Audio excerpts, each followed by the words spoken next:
Barbie Fortesa update. Yan, congrats kay Barbie. Huwagi si Barbie yan, bilang Outstanding Actress in the Philippines sa 2nd Philippine Fitness Business Award and Outstanding Achievers.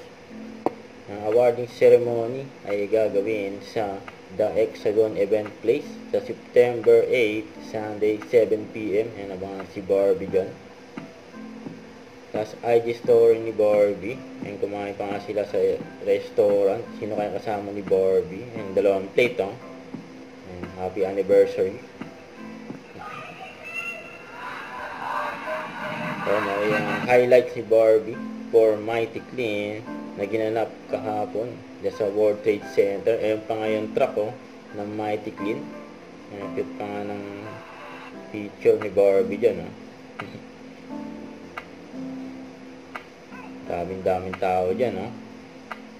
Bumili ng sabon panlaban ni Barbie ng Mighty Clean. Parang, ma-meet and greet si Barbie sa store ng Mighty Clean. Kaya pa nag-perform na si Barbie. Nag-tailorship pa nga.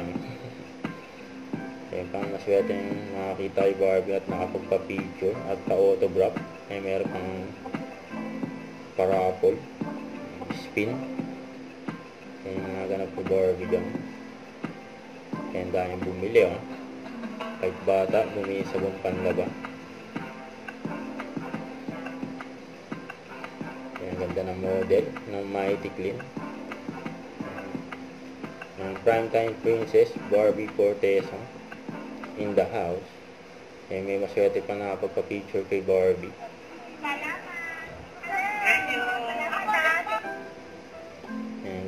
Pa nga, niyakap na nga siya ni Miss Dayan dahil nga sobrang daming tao. Iba si Barbie. Huwag kalimutan mag-subscribe, click ang notification bell for more update po ang Char Reaction Vlog. Bye guys, thank you for watching.